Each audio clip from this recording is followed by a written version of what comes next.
harus diingat ya bahwa orang berjerawat itu kan sebetulnya kita juga menghadapi pada kulit yang sensitif.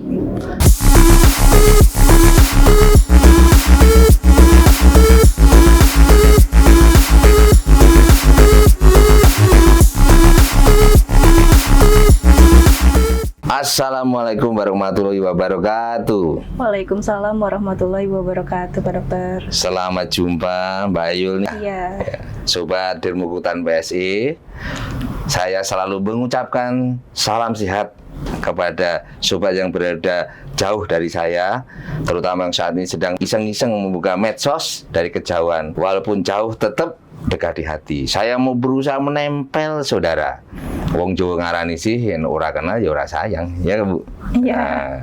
Apa mana harap ngerti sapa kuwi Dokter Vitalis, dan saya sebagai orang yang diminta memberikan konsultasi akan berusaha mendekati sobatku, sobat PSE dengan acara yang podcast begini, simple, sederhana, dan saya berharap juga pihak apotek semakin lama itu harus semakin berprinsip ya. Karena yang praktek itu dokter kulit ya, mau tidak mau harus ada 3 prinsip PSE ya. P1-nya apa? Adalah paripurna, keduanya sempurna, yang ketiganya estetik. Jadi kalau kita memberikan pelayanan itu harus sempurna kalau bisa, jangan diulur-ulur ya. Kemudian sempurna, walau memang yang sempurna nggak ada ya, yang sempurna itu adalah hanya Allah atau Tuhan, dan tentunya adalah dengan estetik ya, karena yang diampu atau yang saya di sini itu bukan hanya masalah penyakit. Zaman sekarang itu sudah penyakit dan kesehatan. Kalau kita kesehatan berarti menyangkut wajah. Wajah berarti menyangkut kecantikan. Kira-kira begitu ya. Sobat Dermukutan PSE yang sangat-sangat aku cintai, yang sangat-sangat aku banggakan ya. Terutama yang sobat superku. Pada kesempatan ini Mbak Ayul ya, dari pihak apotek sudah mempersiapkan data-data. Perlu diketahui juga Mbak Ayul dan semua bahwa di dunia ini ya, katanya loh ya, di survei orang itu tahun 2022 itu orang dewasa dan dewasa muda itu sekitar 70% pernah mengalami jerawat. Bahkan 650 juta di dunia itu sudah berjerawat. Dan ingat bahwa jerawat itu biasanya mengenai pada kaum hawa. Ingat, wajah itu adalah mahkota yang harus dijaga. Wajah rusak, bukan nggak usah rusak ya, merah sedikit saja sudah bingung. Ya tentunya Mbak Yul pernah ngalami ya, kalau selama mengampu atau memberikan pelayanan, membantu apotekernya, itu mungkin kalau untuk menjawab hal-hal yang sederhana jerawat mungkin ya lumayan gampang ya. Cuma kalau yang sulit-sulit kan juga susah ya. Tapi ya saya pada kesempatan ini nggak akan membahas sampai yang sedetail ya, karena kan orang awam itu sebetulnya yang paling diketahui apa? Harusnya yang tahu tuh kenapa sih orang bisa jerawat, yang paling penting ya toh, awalnya kayak apa, sehingga mungkin kita bisa untuk mengantisipasi ya, untuk supaya tidak terjadi jerawat ya. Itulah yang perlu kita berikan penekanan pada waktu kita melayani ya. Untuk itu silahkan Mbak Ayul, apakah kira-kira sudah mulai ada ini ya, yang pertanyaan menggeliat ya, masalah jerawat, yang sehingga kita tuh bisa memberikan ya sedikit banyak itu kepada para sobat Dermukutan PSI kita. Mungkin untuk netizen yang sudah tahu biar semakin tahu, yang belum tahu minimal tahu tentang permasalahan jerawat ini. Silakan kalau ada pertanyaan Bu Ayul.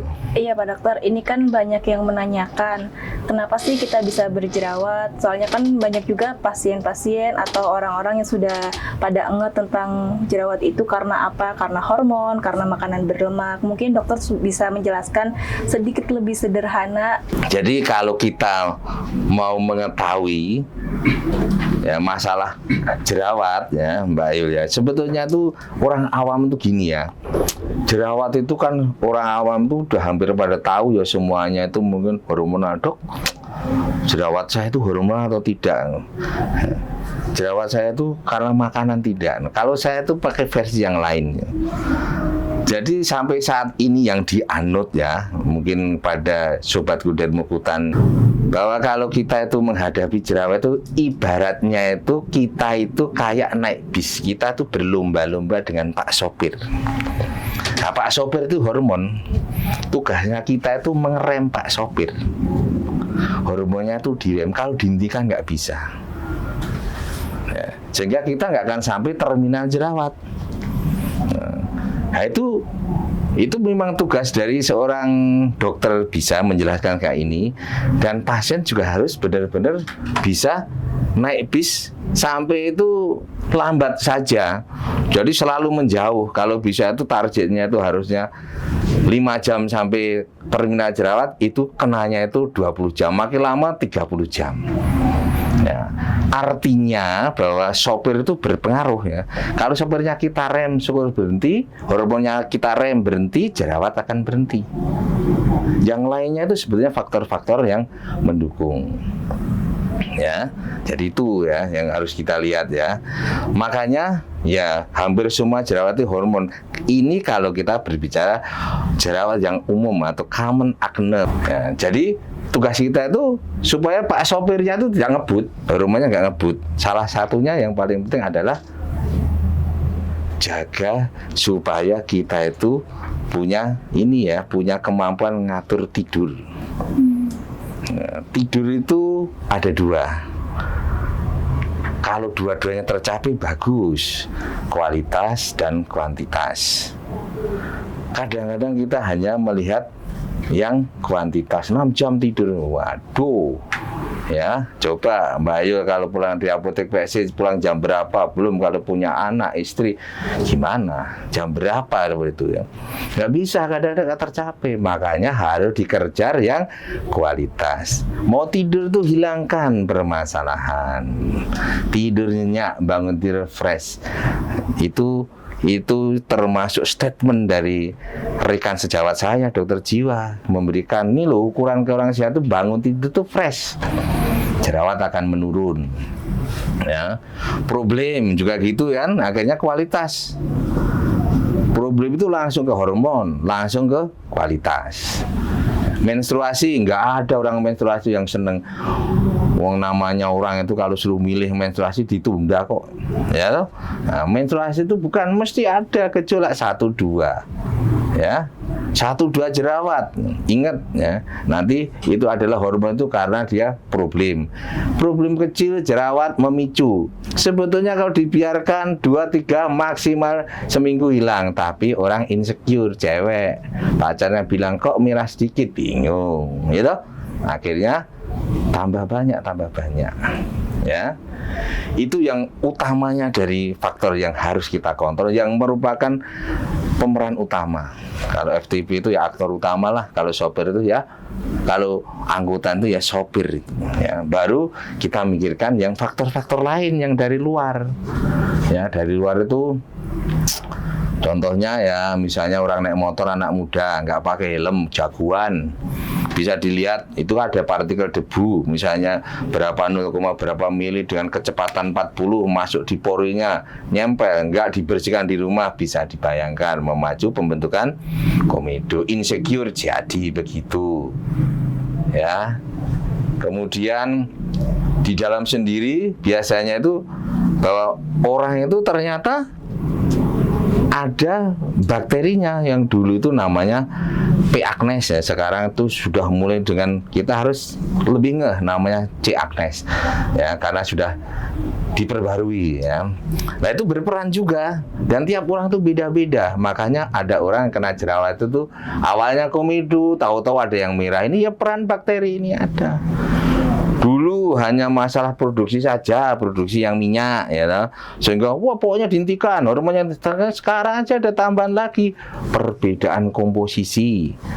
Tiap orang itu beda-beda ya. Orang barat sama orang sini aja beda kok ya.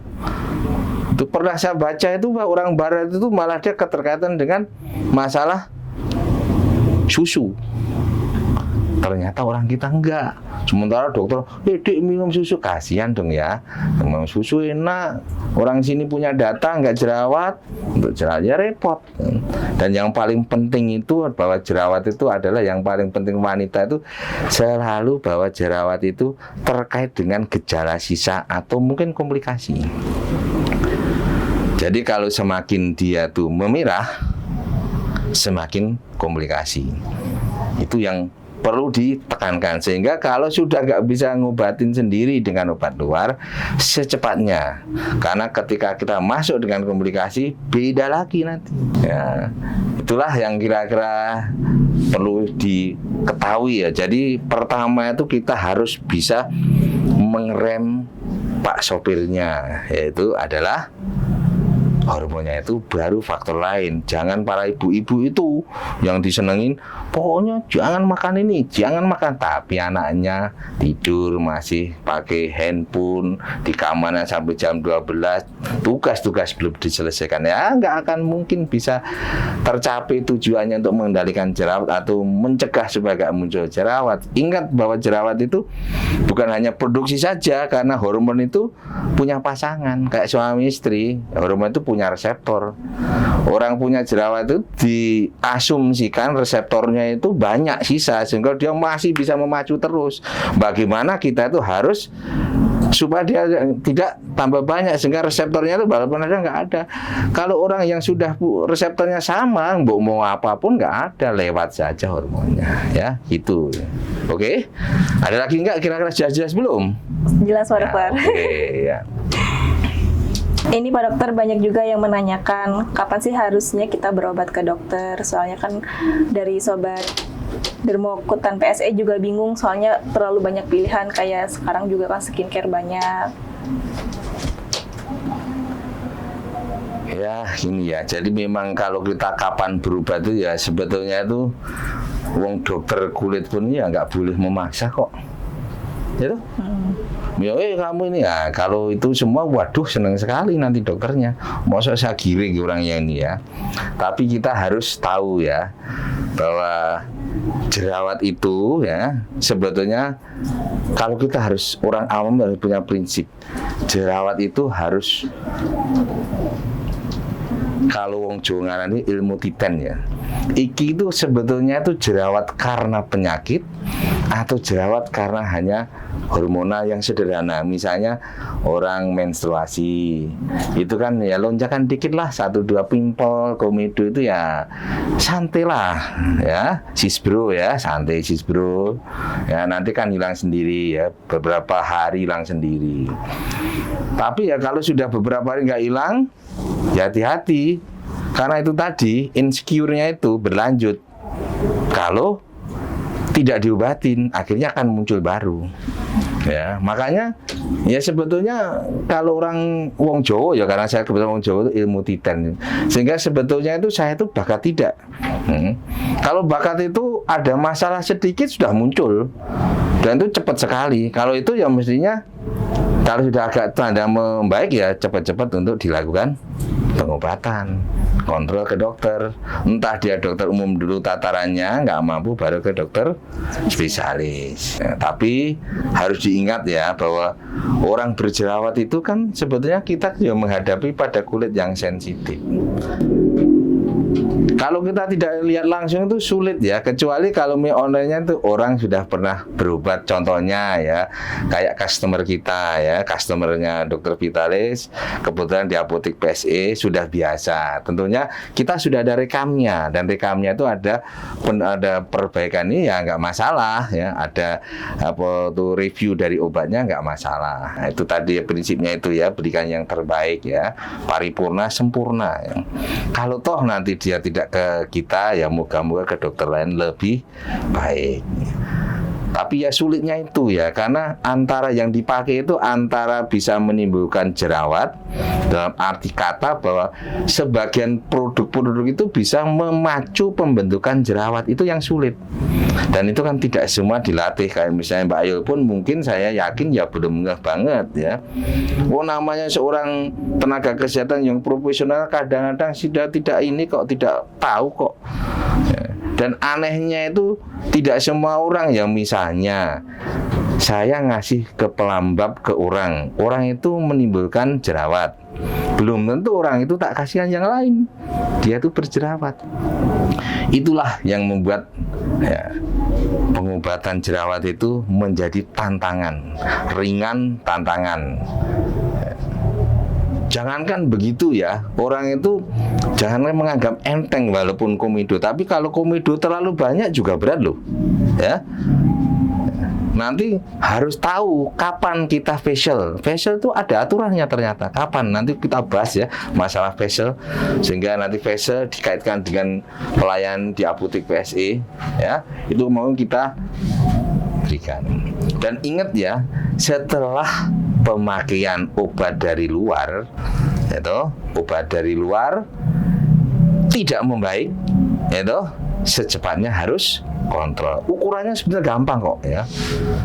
Kalau obat diberikan ke kulit, obat ulas ya, kita bicara obat ulas. Karena kalau obat minum itu yang berupa obat loh, not suplemen ya. Kalau suplemen mau dibeli satu hari ini silakan. Kalau yang namanya obat ulas itu ada 3 kemungkinan kalau dioleskan di kulit. Satu itu hanya tetap, kulit nggak akan rusak. Ya, kedua getting better, ya, itu harapan, sehingga nanti pasien-pasien tidak perlu ke dokter. Yang kedua getting worse, memburuk. Nah ini ukuran memburuk. Kalau kita tidak bicara memburuk itu artinya bicaranya antara iritasi dan alergi. Ya, kalau iritasi langsung, kalau alergi butuh waktu. Kalau alergi butuh waktu, ukurannya 7 hari. Makanya kalau getting worse 7 hari, ya kita cepatlah ke dokter lah. Ya. Kalau tidak mau, kebanyakan cuan, yang dari cuan koin jadi cuan yang lembar, bahaya itu ya. Ya, kalau mau itu ya cuan yang koin saja, ya cepat itu. Entah ke dokter ini yang dipercaya, dokter kulit boleh, dokter umum boleh, tapi ingat ya, dokter umum yang sudah punya kompetensi untuk menangani jerawat. Ya itu ya, komedo aja begitu ya. Itu ya, kalau iritasi ya secepatnya. Permasalahannya kadang-kadang itu komedo diobati malah iritasi. Ya, itu loh orang-orang bilang kan, orangnya namanya purjing. Ya. Nah, itu hati-hati. Makanya kalau kita lihat kan ini kan banyak retinol. Kenapa retinol banyak dijual? Karena retinol itu tidak terlalu iritatif, Mbak Ayu.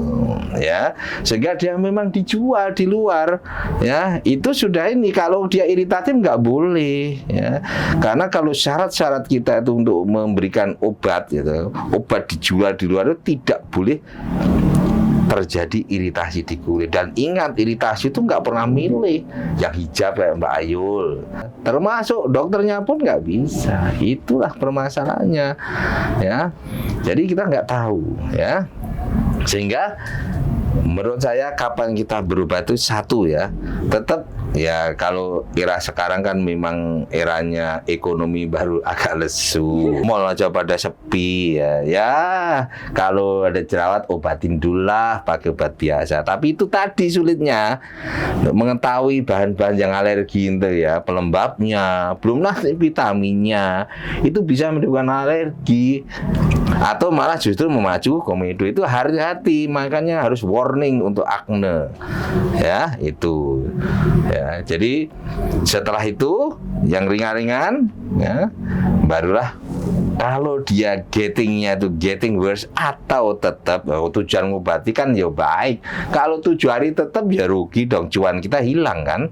Harusnya kan 7 hari sudah mulai kelihatan membaik, walaupun amat susah karena pengobatan jerawat itu secara teori itu 2-3 bulan, dan pasien tuh sok nggak sabar ya tuh, tahu-tahu gak muter kosmetik gitu ya, kesana-sana nanti terus baru milih yang senangnya siapa. Jadi itu ya ukurannya. Kalau saya itu pokoknya 7 hari tidak baik, berobat ya. Kalau terjadi itu sebelum 7 hari ternyata cepat berobat ya. Dan ingat, kalau kita mau beli apapun di outlet atau di toko obat ya, benar-benar pilah-pilah dulu, pilih-pilih dulu, konsultasi dulu. Hak untuk pembeli, tanyakan dulu. Syukur-syukur punya temen yang di apotek, ya, misalnya Mbak Yul punya temen, jawab yang baik supaya benar-benar nih, ya, arahkanlah yang terbaik supaya nggak keliru, ya, karena kasihan kalau keliru, ya. Itu biasanya kan wong Jawa ngarani kan nggak ono toh, gelo itu bomburi, ya. Kalau gelo tiba ngarep seneng sekali, nggak akan terjadi gelo itu, ya. Ya mungkin itu aja dari saya, kan jelas toh, ya. Moga-moga Sobat Dermukutan juga semakin jelas kalau ini, ya. Ada lagi nggak, coba? Ada, Bapak. Bagaimana untuk mencegah agar tidak terjadinya jerawat dan bekasnya? Ya, itu tadi yang pertama, ya. Jadi sebetulnya kalau jerawat yang paling penting itu penanganan sedini mungkin, dia tidak akan menimbulkan risiko jerawat. Risiko yang menjadi membekas. Dan bekas itu yang pada umumnya itu banyak sekali, ya. Ada yang merah, ada yang hitam, ada yang melekuk, orang bilang namanya skar, melekuk, ya, atropi, ada yang skar yang hipertrofi. Semuanya itu ada untung ruginya dalam penanganan. Sulit-sulitnya itu memang juga ada, ya. Nah, jadi biasakanlah punya ilmu titen, ya, pokoknya ilmu titen. Kalau saya misalnya baru melihat pacar saya sedikit saja gandengan dengan temannya jerawat, ini jangan-jangan saya itu udah bakat jerawat. Ingat, ya, hormon tidak bekerja semua, harus ada pasangannya reseptornya. Berarti orang yang punya bakat jerawat itu diidentikan bukan karena produksinya minyak, karena dilihat ada orang yang ditinggal pacarnya malah seneng cari pacar lain, nggak jerawatan. Ada yang pacarnya baru guyon sama temennya jerawatan, gitu.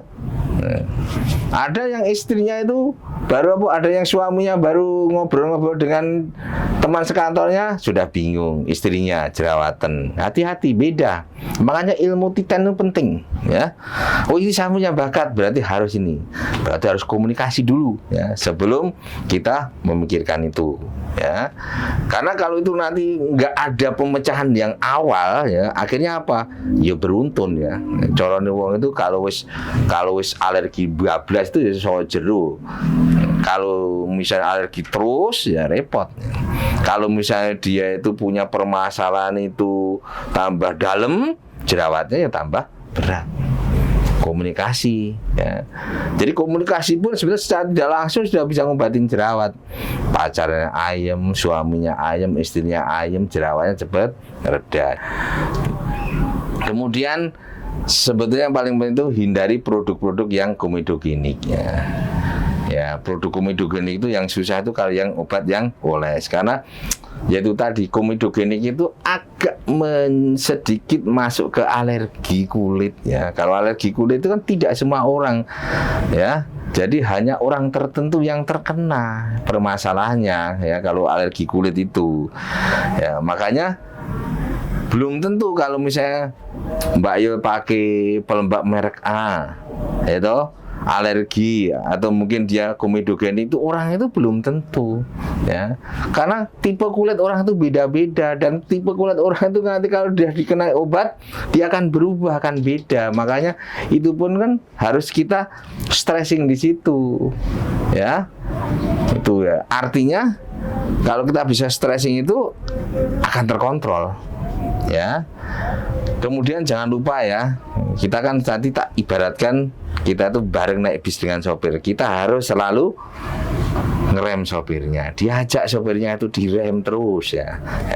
Salah satunya caranya apa tuh, ya, itulah, nggak usah banyak-banyak, ya. Yang paling gampang itu adalah hidup yang baik, ya. Kemudian jangan banyak pikiran, ya. Kemudian baru kita mengacu pada diet. Diet itu angel, ya. Karena setiap penelitian itu nggak ada yang penelitian yang benar-benar memfokuskan di itu. Karena samplingnya juga, sampling itu pengambilan datanya itu sulit, caranya nilai keberhasilan juga sulit ya. Makanya biasanya kalau diet itu ya kita nomor 2 kan ya. Tapi ada bukti memang ya. Kalau bisa hindari itu, semua sepakat karena hindari makanan dengan indeks glikemik yang tinggi. Ya, contohnya apa? Ya lemak, gula, ya kemudian ya itulah buah ya jangan yang terlalu banyak gula ya. Itu tidak terlalu baik ya.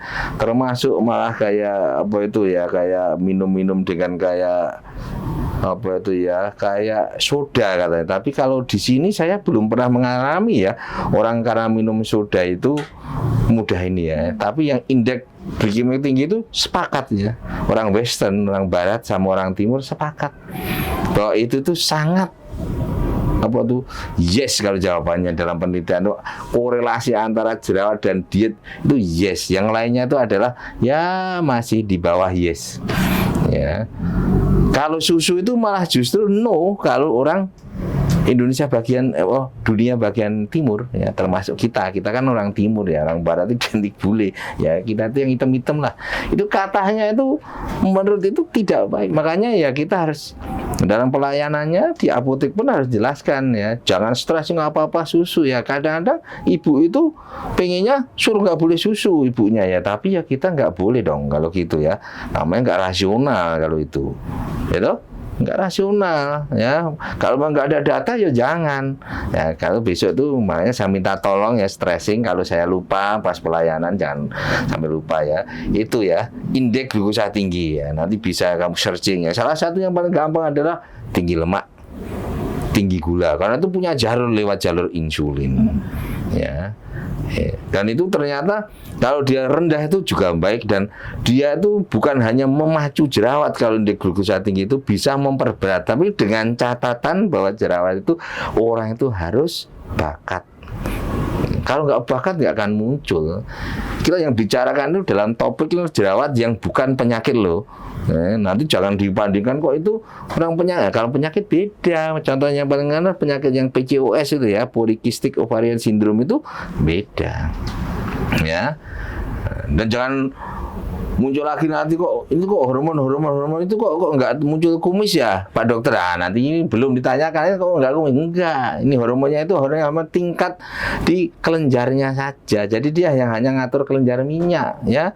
Dan itu pun harus ada reseptornya. Kalau udah penuh, udah balance, mau kamu ditinggal pacarnya, mau kamu mau apa itu kehilangan mobil, nggak akan jerawatan ya. Itu ya. Itu yang konsep sederhana untuk awam dikaitkan dengan ya nilai plus ya. Itu mungkin dari saya ya. Jadi pesan saya ya itu ya, apalagi pada era digital ini ya, yang gampang sajalah ya. Kita bisa memanfaatkan fitur-fitur yang ada di ponsel kita ya. SMS itu harus kita pegang, selalu merasa senang ya. Jangan selalu merasa sedih ya. Kita tuh harus punya SMS, harus selalu main SMS di benak kita, selalu merasa senang ya. Tingkat kebahagiaan akhir-akhir ini Dokter Peri senang memberikan apa indeks kebahagiaan ditingkatkan ya. Ya itu memang agak susah ya, aku deh sok ngalami ya sok susah, mungkin Mbak Ayu juga ngalami, tidak mudah lah meningkatkan ini. Tapi itu harus kita berikan untuk menjaga supaya jerawat tidak berat ya. Dan kedua adalah selalu menggunakan WA ya. Warning acne, ketika aknenya sudah mulai sedikit memburuk, cepat-cepat berobat. Selalu aktif SMS sama WA ya, warning acne ya. Itu penting sekali ya. Ya itulah ya, kalau Sobat Dermokutan, makanya ya untuk terakhir kalinya ini, kalau Sobat Dermokutan ingin lebih jelas ya, ya dipersilahkan memberikan catatan yang di bawah ini ya nanti ya, serta jangan lupa memberikan subscribe, gitu, like dan komen, supaya komen yang kita bangun bersama dengan Apotek PSI ini benar-benar semakin semangat dan Spartan. Kalau dulu namanya mentor saya Spartan itu pokoknya nggak pernah mikir rugi, pokoknya niat ya. Terima kasih atas kesediaannya dan wassalamualaikum warahmatullahi wabarakatuh.